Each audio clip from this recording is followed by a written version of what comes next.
Live from Tirana në Top Albania Radio.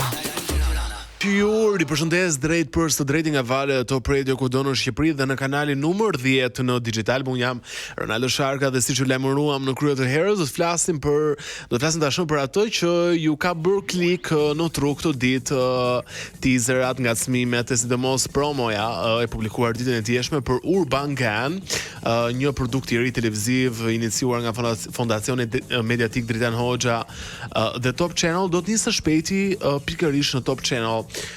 Ashtu sikurse ju, edhe un kam shumë pyetje dhe kuriozitete rreth këtij formati, si do të funksionojë, çfarë do të ketë në fokus, kuptoj që do të jetë gjenerata e re, absolutisht, dhe për të na sqaruar e për na elaboruar të gjitha këto do të jetë është me ne në studio. Mund të themi e vjetër sa vet Topi, apo kur e bën pjesë Topi ti? Kishte disa muaj që ishte krijuar Top Channel. Po thuajse, domethënë që në fillimet e Top Media, Ledia Liku, autore, producente programesh ndër vite në Top Channel. Mirë se vjen e dashur. Faleminderit për ftesën Ronaldo, është kënaqësi gjithmonë të jem në emisionin tënd dhe pranë teje. Bëjmë bashkë shpesh për gjëra të bukura ne. Vitin e kaluar për yjet e diasporës, e këtë vit për Urban Gan.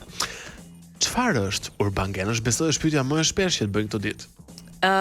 Ma bën shpesh dhe nuk e kanë kuptuar në fillim, sepse edhe ne kemi dhënë një informacion pak të cunguar për të pasuar më pas me promon që doli dje në transmetim. Urban Gan është një emision i dedikuar të rinjve.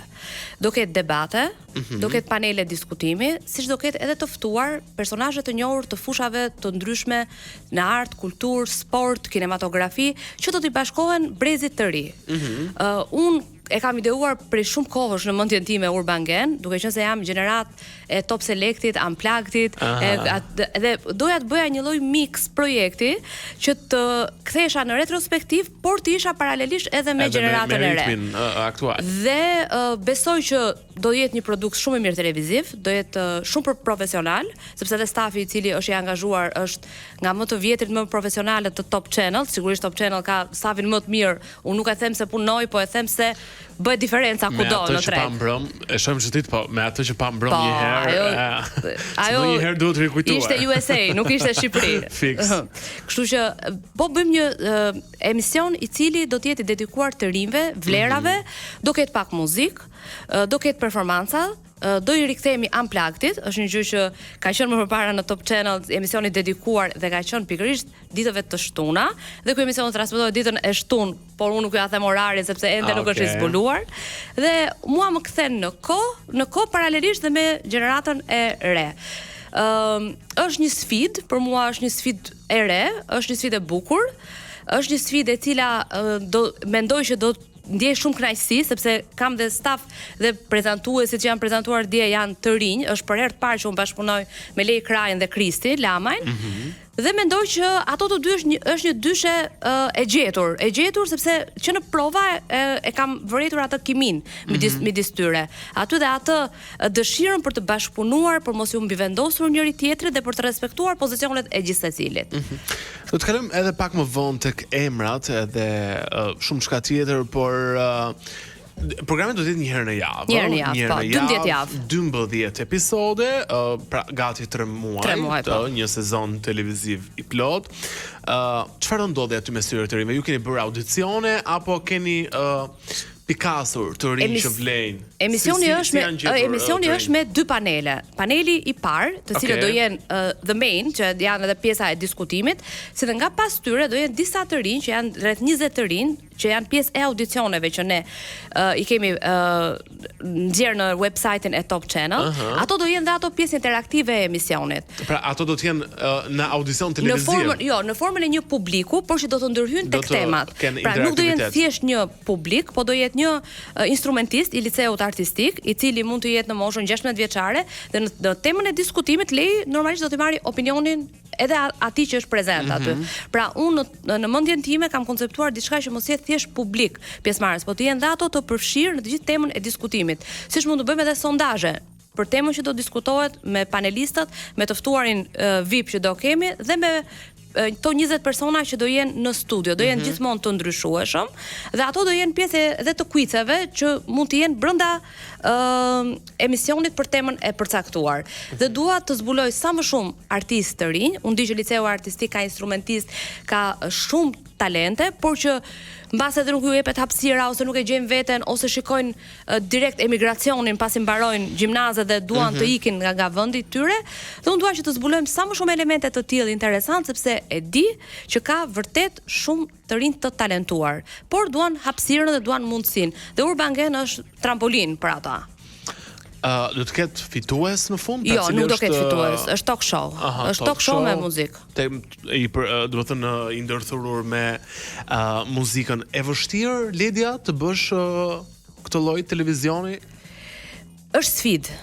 Unë nuk e quaj të vështirë sepse kam 23 vite tashmë në prill, bëj 23 vite në Top Channel, por e quaj sfidë. Çdo projekt ose unë edhe një kronik të vogël, edhe një reportazh të vogël, unë kam sfidë. Do të kam sfidë me veten, e kam sfidë me zhvillimin tim, e kam sfidë me diçka që duhet ta sjell të re dhe mos dal ripërsëritse, dhe kjo është sfidë.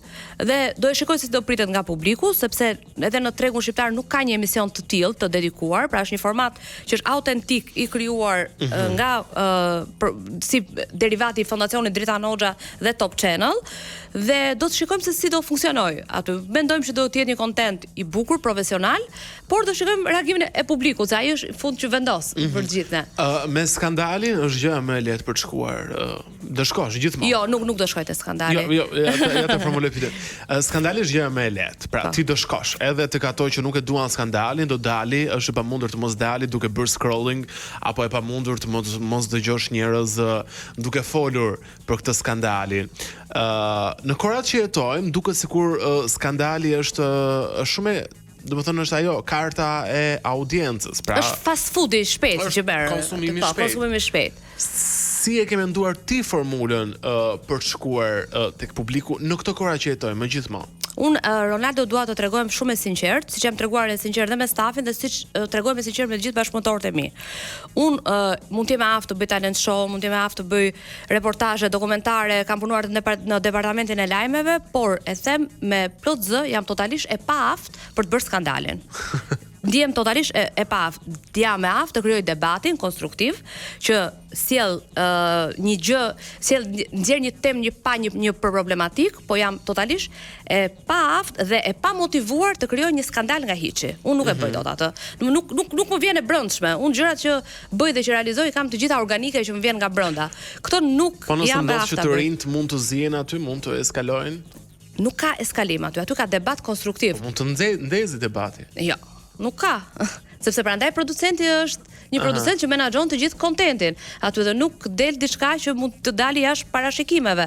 Aty 90% ose 95% do jetë totalisht e kontrolluar. Tani një 5% që mundet të krijoj Kristi debat, Kristi është vetë natyrë ngacmuese, mund të krijoj me panelistët ose me dikë aty, sigurisht që kjo është e paparashikuar se do ndodhi direkt dhe vjen në mënyrë organike aty. Të tjera të stisura, unë të thash jam totalisht e paaftë, ndjej veten të paaftë për të realizuar ato.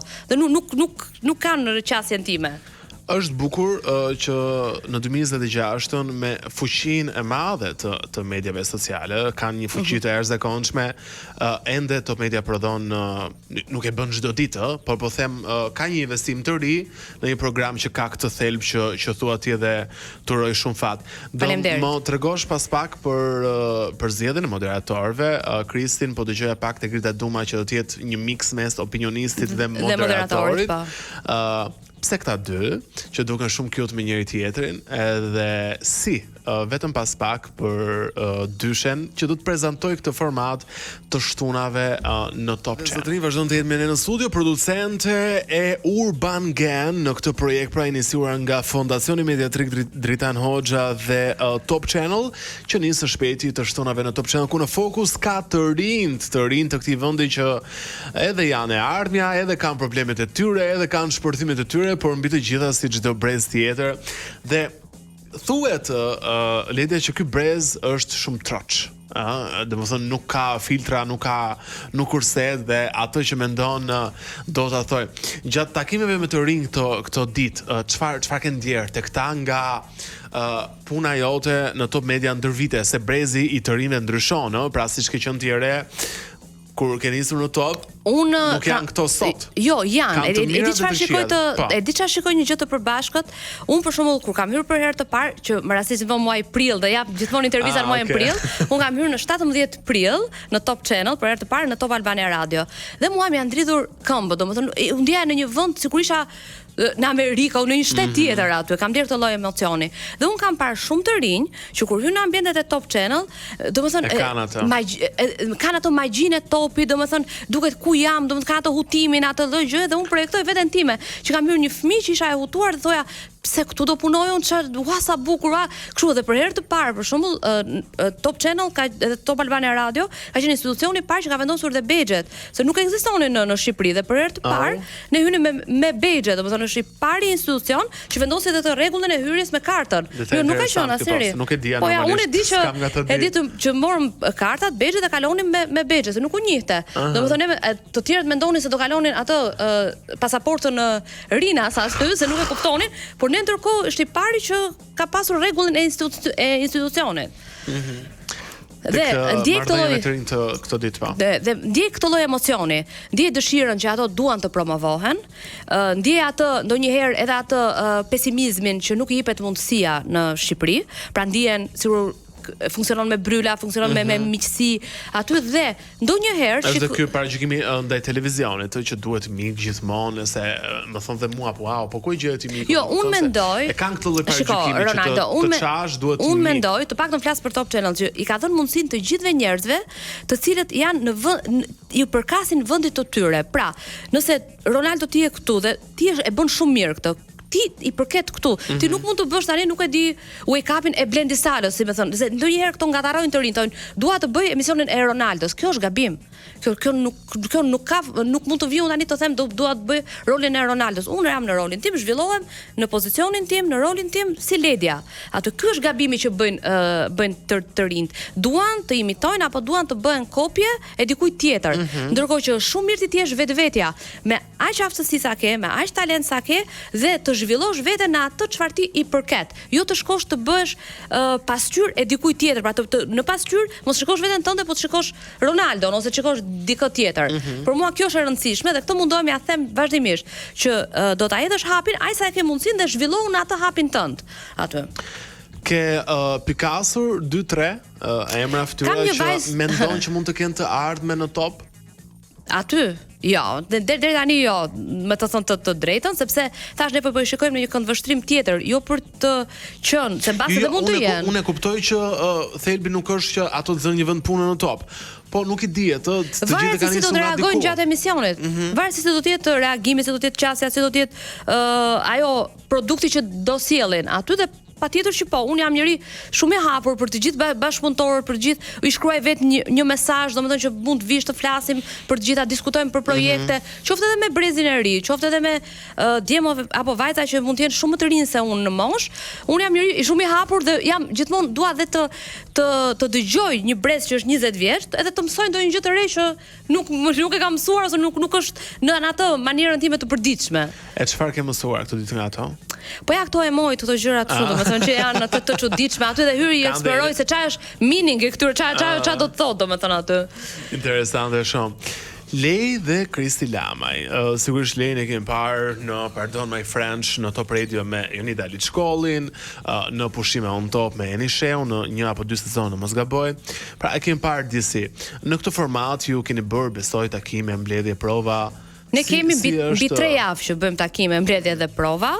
Është një dyshe e cila funksionon, siç u thashë në fillim, shumë mirë, kanë harmoni me njëri tjetrin, se gjëja e parë që unë shikoj është që duhet të kenë harmoni me njëri tjetrin, dhe unë në mes tyre, domethënë jam ai amortizatori që edhe nëse në ndonjë program ka pas ndonjë çedim të vogël ose ndonjë jo çedim, po diçka që puna e ka konfliktet e veta ose diskutimet, aty dhe unë futem si amortizator në mes të tyre, dhe këto nuk kanë nevojë, sepse janë shumë organik, e kanë kuptuar rolin e tyre. Dje kemi kaluar provën, sot kemi prova gjenerale, dje kemi kaluar provën në tavolinë, dhe e pash që e kishin përvetësuar dhe skenarin të gjithë, të cila shkruhet nga Leda Hysa, që është autore e programit. Do ta përshëndes Ledën, se bën një punë fantastike. Julian Dauta, regjizori, Ilda Dervishi që ka menaxher produksioni, produksioni dhe një falënderim i veçantë shkon për Redian Prenin që ka bërë një skenografi fantastike. Po, Redi është ka bërë një skenografi, një mix skandinavo-gjerman shumë të bukur. Edhe skenografia është diçka një risi për të zbuluar. Dhe dyshja tani, pse më pyete për dyshja, dhe unë të presim ta shohim. Po, kjo dyshja, pse kjo dyshja? Pas diskutimeve dhe me drejtuesit, normalisht të Top Medias, u diskutuan shumë emra dhe mendova të takoja Kristin. Kristi sapo kishte bërë atë daljen e vet të cirkut, i them unë, domethënë një gjë që edhe unë të them të vërtetën, Kristin nuk e kisha njohur në as këngët, as nuk më kishte dalë as gjëkundi, të betohem. Po nuk rina TikTok-un, unë të thash, unë nuk gabim, këto kohë duhet të rish. Jo, nuk e kisha. Jo, këto kohë duhet të rish. Unë Kristin e kam parë për herë të parë, domethënë në Big. Jo, në Big, por në datë 2 janar. Tek Portokallia. Jo, në 2 janar ka qenë brenda në Big, sepse nuk s'kam qenë edhe domethënë ato ditët e para, nuk kam qenë vëmendje që ka pas shumë punë të tjera që shikoja Bigun dhe vendosa në 2 janar, po e shikoja dhe kam parë gjatë rreth 3 orë gjysmë, po ka qenë mesnatë. Dhe them, po tash po ky djalë kush është, domethënë aty. Të them sinqerisht, se emër mbi emër, okay, te fillimi i show-ut, aty sepse më bëri një diferencë që ishte i vetmi në ato debate që ishin në ato momente që kishte një vit logjike të gjës. Pra e fillonte dhe çonte, e zhvillonte. Po, kanë çmuar gjithmonë për këtë Kristin në Big. Këtë, domethënë e kishte vijën logjike. Pastaj vazhdoi më tej dhe unë i bëj një story një herë, që them ky djalë është sharp dhe unë mendoj që Kristi është sharp, është impret atë gjën. Pastaj ndodhen këto gjërat e tjera, kisha një lloj me të drejtën dhe një lloj dileme në kokën time që tash duhet ta takoj një herë nga afër, aty dhe ta njoh sepse mbase televizioni, po, është tjetër gjë dhe kur e kam takuar, domethënë edhe deri më sot Kristi është i disiplinuar.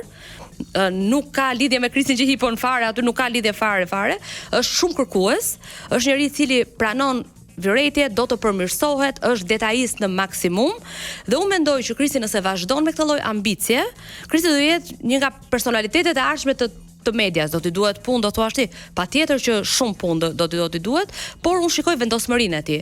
Është i vendosur, është korrekt, është i saktë dhe do të mësoj. Kto, nga ana tjetër Lej për mua është, unë ja kam thënë edhe drejt për drejt, unë Lej kam një perceptim për ty që ti je një vajzë që dhe kur bën intervistat me Robe Banjo nuk dukesh vulgare fare dhe këtë tash e ke totalisht të aurës tënde. Pra Lej dhe me Robe Banjo kur bën një intervistë duket aq bukur, po aq italiane në stil dhe nuk duket vulgare fare dhe ka një vajzë, ka atë karizmën e të qeshurës, spontanes dhe do dhe Lej dhe dje që po kalonim atë, të lutem ta më orientoni tamam, se unë dua ta përvetsoj dhe ta bëj si të dal më mirë. Dhe nuk thonë domethënë që jo unë do ta bëj kështu, do ta bëj me teka me gjëra të tilla. Kështu nuk ekzistojnë në programet që bëj unë aty dhe them që do të jetë një dyshe shumë e bukur. Shumë fat edhe për ty edhe për dyshën edhe për konkurrentët. Edhe për të gjithë stafin që po punon sepse ato po lodhen shumë, sidomos në fillimet e tyre. Un kam punuar me të gjithë prej tyre, po un jam pak intens në punë, dhe ndonjëherë bëj dhe un step back, dhe shkoj mbrapa që mos se them po i lodh, mos po i tensionoj, po jo tani kanë filluar e duan këtë tensionin tim dhe kur po më pan të qetë, thonë çka ka ndodh. Kështu që duhet vazhdoj me këtë intensitetin e fortë. Edhe më bën përshtypjen kjo që thua për Kristin, që pavarësisht ka gjithë ato vëmendje, gjithë ato dashamirësi nga publiku, nuk bën këto që bëjnë sjellje prej njerëzish që bëjnë divës pasi dalin nga formati. Jo, unë i kam çuar një mesazh Kristit, kam dërguar një mesazh Kristit, i kam thënë përshëndetje, jam Filan Fistekja, të lutem dua të takoj për një projekt. Nuk më ktheu përgjigje atë natë. Fare, unë jam mësuar që kthej përgjigje gjithmonë aty. Direkt. Edhe të nesërme në drek, më ka marrë një gotë nga stafi dhe i thash, është numri ti, thash, ma keni dhënë të saktë, thash, nuk është përgjigjur fare aty. Edhe i thash, të lutem thuaj, thash, se nuk e ka të regjistruar numrin, mund të vinë shumë mesazhe dhe të gjitha. Dhe më thotë, e shkruajt atë dhe më ka marrë mbas dite në telefon. Letja të rëkoj shumë djes, kështu. Thash, lutem hajde të takohemi pak, thash, do të flasim për një projekt. Dhe kur erdhi domethënë me atë ishte pak i trembur, skeptik, më shikonte me ato syt me lente aty dhe 30 minutat e para kishte një lloj ndrojtje, domethënë tek unë. Është natyrë shumë. Është dyshues Jo, si natyrë. nuk është dyshues, ai të vëzhgues dhe të shikon çdo lloj detaji dhe ai të futet në tru me atë, do ta analizoj të gjitha, është shumë overthinker në maksimum. Dhe në 30 minuta të para shikoja që kishte një lloj si frike, si kështu, pastaj filluam duke biseduar dhe mbajta duke e çuar dhe në një bisedë shoqërore për ta kuptuar se si është, dhe pash që kishte me shumë dëshirë. Dhe vazhdoi pastaj me takimet e dyta, treta, se ne kemi rreth 3 javë tash që po punojmë bashk dhe shikoj që ka dëshirën. Dhe unë këtë ja vlerësoj jashtëzakonisht shumë Krisit për post zgjuarësisë që ka dhe atë personalitetit dhe që e kuron në çdo detaj të vetin. Me të drejtën për këto hipje dhe zbritjet e kam pyetur vetëm një herë dhe as nuk dua që ta pyes më, domethënë për këto, se është e shkuar e ka e harruar i tash nis kapitullin e ri tani. Fiks, përpara se të mbyllim, të falenderoj nëse ke diçka të fundit për çtuar që e reputon të rëndësishme. Unë falenderoj Fondacionin Dritan Hoxha, drejtuesen e Fondacionit Dritan Hoxha Sarën, e cila është gjithmonë, dhe unë e kam thënë vazhdimisht, do ta them vazhdimisht dhe do ta them në mënyrën më të sinqertë të mundshme, që të gjithmonë mbështet të rinjt, mbështet projektet e fondacionit, është shumë e hapur dhe gjithmonë është pozitive për çdo ofertë apo çdo kërkesë që mundet të ashtu. Dhe Top Channel pastaj me Lorin në krye, e cila gjithmonë është pro ideve të reja inovatore. Siç ka qenë në krye të herës Top Media. Dhe vazhdon të ruaj me shumë. Është gjithë gjeneza që vazhdon. Faleminderit shumë që jeni në program dhe shumë suksese të gjithë ekipit dhe pjesëmarrësve në program, të gjithëve dhe që nga VIP-at edhe deri te panelistëve që janë të rinj. Mund të ndiqni në Instagram për më shumë detaje, për orën, për datën se kur fillon. Kaq momenti. Faleminderit edhe një herë. Ne shkëputemi këtu për një hapësirë të shkurtër publicitare dhe rikthehemi shpejt në program.